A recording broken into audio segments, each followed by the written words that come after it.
All right, let's dive in. Today, we're tackling something both profound and, well, kind of simple at the same time.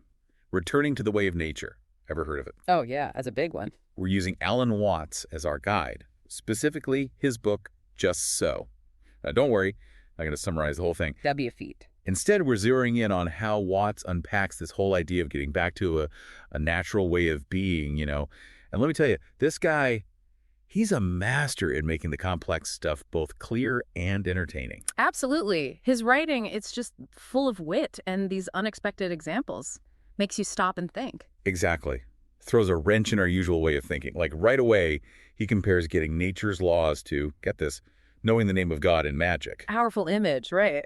It is, but it also makes you wonder, like, are we messing with forces we don't really get? Exactly. That's Watts using a simple analogy to point to something much deeper. Like a core theme for him is this how we in the West, we try to control nature instead of being in harmony with it. Which he really critiques, that whole way we see the world. It's like we see everything as separate, like billiard balls bouncing around. Exactly. He calls it the billiard ball model. And he argues it's at the root of a lot of our problems today. Makes sense, yeah. This fragmented view where we see ourselves as separate from nature, not a part of it. Right. And that affects everything, doesn't it? How we deal with tech, with money, even how we try to find pleasure. It's always about forcing things to fit what we want, not going with the natural flow. So true. Like, he uses the example of a clock to show this. We impose all these measurements and rules on nature, but nature itself doesn't care about them. Think about it. You measure a piece of wood with inches, but the wood doesn't think in inches. It just is. Whoa, okay, I'm starting to see how this connects to returning to nature then. It's not just about being outside, it's about shifting our whole perspective, right? Absolutely. Recognizing that we're not separate, we're Yeah. part of this interconnected web. Watts uses a lot of Eastern philosophy like Taoism. They're all about going with the natural order, like a wave in the ocean. Which is where that camel comes in, right? The one that knows God's secret name. That's the one. Watts says it's why camels always look so snooty. Hmm. Funny example, but it perfectly illustrates interconnectedness. Even a silly idea can point to a deeper truth. Okay, so we're seeing how Watts challenges our usual thinking. But how does this apply to something like technology? Can we really civilize tech, like he says? Great question. He sees tech as an extension of us, but often it reflects our desire to control nature. To explain how tech evolves, he uses this idea of the law of peduncles. Law of peduncles. Now that's a new one on me. Basically, tech sheds old forms, like an amoeba splitting. Think of railroads. Cars came along. Railroads became obsolete.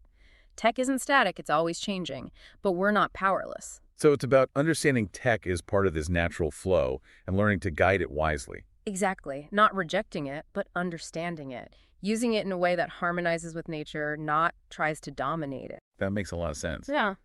It's like Watts wants us to rethink our whole relationship with the world around us. And a big part of that seems to be about being present, right? Experiencing the now instead of getting caught up in abstractions. Huge part of it. Watts argues we get so stuck in mental stuff, money, future goals, rigid identities. We miss what's actually happening right now. Like his example about instant coffee and those delicious apples. Oh, yeah. No real taste because we prioritize speed and looks over natural quality. It's like we sacrifice the genuine experience for, I don't know, efficiency. So how do we break free? Watts mentions the unborn mind, but honestly, it sounds kind of mystical to me. It's a concept that needs some unpacking, and that's exactly what we'll do in the next part of our deep dive. Welcome back. As promised, we're going deeper into this unborn mind idea from What's Just So. Kind of challenges how we usually think about intelligence, decision-making, all that. Yeah, I'm still wrapping my head around it. It sounds like, are we supposed to ditch all planning and just go on instinct? Is that what he's saying? Not exactly. It's more nuanced. Watts isn't saying be mindless, more like he's pointing to a different kind of intelligence, the kind that works, well, below our usual conscious thought. Think about it. Our bodies are incredibly smart, our heartbeats, digestion works, all without us having to think, okay, now digest that pizza. Right. So are we supposed to trust that same intelligence to guide us in other parts of life too? That's the core of it, yeah.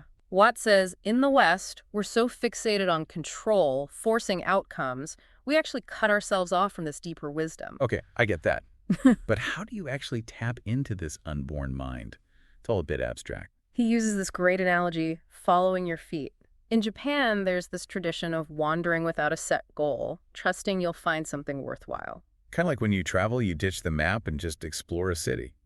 You often stumble on those hidden gems you'd never find otherwise. Exactly. It's about being spontaneous, open, instead of clinging to rigid plans. But isn't there a risk there?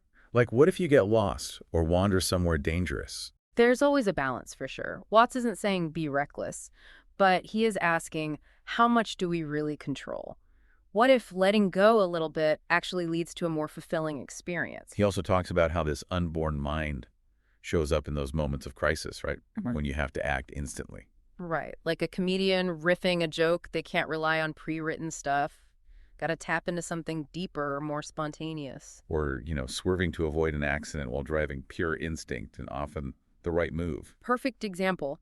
Watts says we all have access to this, but we kill it with worry and overthinking. Okay, I see how this ties back to returning to nature then. Mm-hmm. It's not just being in nature, but aligning with this intelligence we already have inside us. Exactly. It's about trusting life's flow, being present, recognizing we're not separate, we're part of the whole fabric of things. But what about the bad stuff in the world? Watts seems to say suffering, even evil, is just part of the natural order. Doesn't that sound kind of, callous? That's a common misunderstanding. He's not saying we shouldn't care. He's asking us to widen our view. Life is this interplay of opposites, light and shadow, joy and sorrow. He even says, trying to wipe out all evil, we'd end up with a really boring existence. Contrast is what makes life interesting. Think of music, it needs high A&D, low notes, tension, and resolution to be captivating. Life's similar.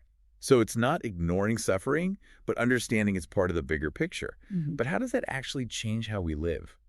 Watts focuses on letting go of control, trusting the natural flow, and finding joy in the now, even when things are tough. He tells the story about a Zen master. Oh yeah, the one with the student complaining about the heat. That's it. The master says, just remember, you sweat in summer, shiver in winter. It's about accepting life's rhythms. Surrendering to the waves instead of fighting them, still riding the wave, but with more grace. Exactly. Watts even suggests our rituals, religions, when approached with the right mindset, they become expressions of this natural way, not systems of control, but playful ways to connect with the mystery of existence. He seems to really appreciate ritual, like there's an art to it. Totally. He uses the Japanese tea ceremony as an example. When it's done with intention, it's a meditation, a celebration of the moment. He even suggests, for someone who truly knows how to enjoy life, everything can become a ritual. So finding awe in the everyday instead of chasing some future happiness. You got it. And that brings us to the heart of what Watts is saying about returning to nature. It's not about ditching civilization. It's about changing our perspective. Interconnectedness, being present, trusting the flow of life. Realizing we're already part of nature and that intelligence, it's always there if we know how to listen. But that raises a big question. How do we square all this with the harsh realities of the world? Finding joy and trust when there's so much injustice, so much suffering. That's something Watts doesn't shy away from, and it's what we'll tackle in our final segment. All right, we're back for the last part of our dive into Alan Watts and this whole returning to nature thing. And gotta be honest, this is where it gets kind of tough for me. It's easy to talk, go with the flow when things are good. But what about when life throws you a curveball? Like, real hardship. Does Watts have anything to say to those who are, struggling? It's a vital question, and one he tackles head on. Mm. He doesn't try to, sugarcoat the reality of pain and loss and all that. In fact, he emphasizes that contrast. Experiencing both the positive and the negative, it's essential to being truly aware. So, like we were saying, music needs both the high notes and the low notes to make a melody, right? Life's similar. Right on. Watts says if we try to get rid of all suffering, it actually makes life less rich, less meaningful.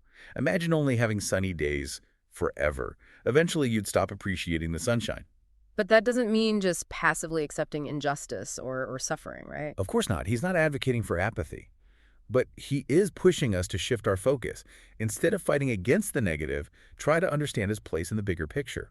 He talks about how the devil is always losing the battle, but the battle itself never really ends, like some kind of cosmic dance. Exactly. And that ties into his point about not needing to save the world. It's not that we shouldn't care about the planet or want a better future, but our actions are more effective when they come from a place of acceptance, not fear or anxiety. So it's like that judo move. You use your opponent's force against them. Instead of resisting suffering, you learn to, move with it, Yeah. maybe even transform it. Great analogy. Watts uses the example of a forest fire. Sometimes they're actually necessary to clear out the old dead stuff so new life can grow. In the same way, those difficult experiences can lead to real personal growth. Makes sense in my head, but emotionally it's still tough. How do you actually cultivate that acceptance when you're in the middle of pain? That's where practices like meditation, something Watts talks about a lot, can be really powerful. It's not about running away from reality, it's about learning to relate to your thoughts and emotions differently. So finding some space between you and your suffering so it doesn't completely overwhelm you. You got it. And that space, it allows for a more compassionate, wiser response. Watts says, if you understand what you're facing and you don't fight what's happening, you're no longer afraid of it. And if you're no longer afraid, you can handle it. Seems like a lot rides on trust then. Trusting the natural order, trusting your own inner wisdom, even trusting when you don't have all the answers. Trust is definitely key. And Watts brings it up again and again in Just So. Not blind faith, but understanding that we're part of something much bigger than ourselves. A universe that ultimately unfolds with intelligence and purpose, even if we don't always get the why. So returning to nature isn't about ditching civilization or living as a hermit in the woods. It's about aligning yourself with this deeper wisdom, that flow of life that's always there. It's finding that balance, acceptance, and action, knowing that even when there's suffering, there's still beauty, wonder, and the chance to grow and change. And Watts reminds us this isn't some super serious pursuit. He wants us to approach it playfully, finding joy in the simple things, the everyday stuff. Absolutely. He suggests that for someone who truly knows how to enjoy life, everything becomes a kind of ritual, a celebration of the moment. That's a beautiful way to think about it. So for those listening who are just starting to explore these ideas, what's one thing they can do to get closer to this returning to nature? Watts talks about following your feet, wandering without a set plan, embracing the unexpected. What if you tried that in your own life? Experiment with it. Maybe take a new route to work, or try a food you've never had, or even just strike up a conversation with someone you wouldn't normally talk to. Exactly. Cultivate that sense of spontaneity, that openness. Trust the journey. You never know what you might discover. That's a great place to wrap up. Thanks for joining us on this deep dive into Alan Watts and returning to the way of nature. Remember, it's not about reaching some perfect state. It's about exploring, questioning, and growing our understanding of ourselves and the world. And maybe, just maybe, having some fun along the way. Follow the infinite within with Cecilia to explore profound insights on pantheism. Embrace the oneness of existence and unlock the mysteries within you.